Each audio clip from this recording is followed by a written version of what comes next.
తిరుమల లడ్డులో జంతువుల కొవ్వు కలిపారు అని చెప్పి ఒక అసత్య ప్రచారం చేసినటువంటి ముఖ్యమంత్రి చంద్రబాబు నాయుడు 1,00,000 లడ్డులని జంతువుల కొవ్వుతో తయారు చేసి అయోధ్యకు పంపించారని చెప్పి 4 అడుగులు ఇంకా ముందుకేసి దుర్మార్గమైనటువంటి ప్రచారాన్ని చేసినటువంటి పవన్ కళ్యాణ్ ఈరోజు ఆ రోజు నానా యాగి చేసి అసలు జంతువుల కొవ్వు, పంది కొవ్వు, లేదంటే ఆ మనుషుల కొవ్వు, ఈ మనుషుల కొవ్వు అని చెప్పి ఒళ్ళు బలిసి కొవ్వెక్కి మాట్లాడినటువంటి కొంతమంది వ్యక్తులు, కొన్ని మీడియా సంస్థలు ఈరోజు వాళ్ళు నిజంగా కడుపుకి అన్నం తింటే ఇప్పుడు దీనికి సమాధానం చెప్పాలి.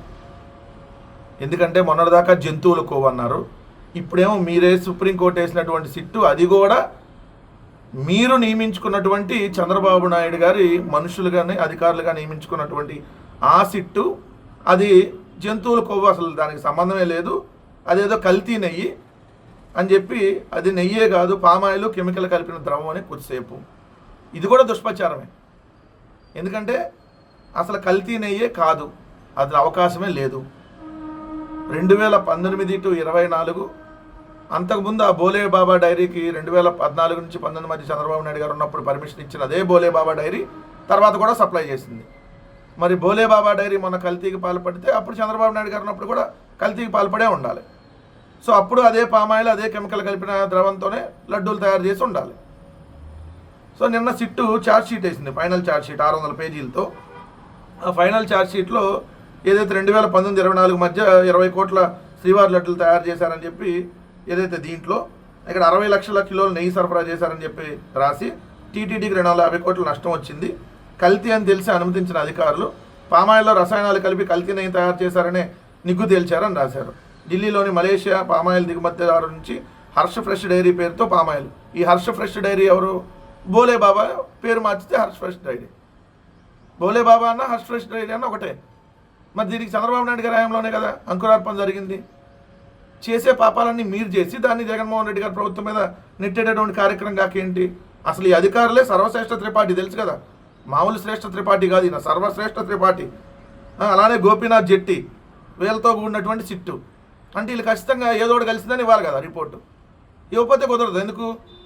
ఆల్రెడీ జంతువులు కొవ్వన్నారు, అది పోయింది, సరే కల్తీనేయనన్నా జనాల్లోకి ఎక్కించాలి. అందుకనే వాళ్ళకి సంబంధించినటువంటి అధికారులు ఇక్కడ నియమించుకొని ఏదో కలవపోయినా జంతువుల కొవ్వు కలిసేసింది అని ఎట్ట ప్రచారం చేశారు. ఇప్పుడు కల్తీనే కలవపోయినా కలిసేసిందని ప్రచారంతో దాన్ని ఏదో ఒకటి చూపించేసి ఇది మొత్తం నిందితులుగా అంట అంతమంది 36 మందిని పెట్టారు.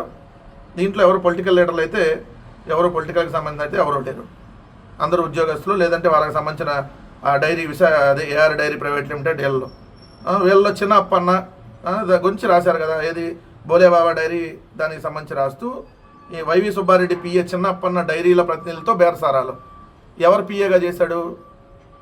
ఇప్పుడు వేమిరెడ్డి ప్రభాకర్ రెడ్డి కదా నెల శాలరీ ఇస్తుంది, మరి వేమిరెడ్డి ప్రభాకర్ రెడ్డి పిఏ అని రాయాలి కదా. ఇప్పుడు ఆంధ్రజ్యోతి రాధాకృష్ణ దగ్గర పనిచేసి తర్వాత వెళ్ళి TV5లో పనిచేస్తే ఆంధ్రజ్యోతి కింద రాస్తారా, TV5 కింద రాస్తారా? ప్రజెంట్ దేంటో చేస్తుంటే దాని కింద రాస్తారు కదా. వేమిరెడ్డి నెల శాలరీ వెళ్తుంటే వేమిరెడ్డి పిఏ అవుతాడు, సుబ్బారెడ్డి గారు పిఏ అవుతాడు అప్పన్న. ఇక్కడ కూడా దుష్ప్రచారం అనమాట. ఇలా ఉంటాయి ఇలా బతుకులు. సో జంతువుల కొవ్వు కలవలేదు, ఎటువంటి కల్తీ నెయ్యి కూడా కలవల, కానీ వాళ్ళకి సంబంధించిన అధికారులు వేసుకొని కల్తీ నెయ్యి అని చెప్పి చెబుతున్న పరిస్థితి.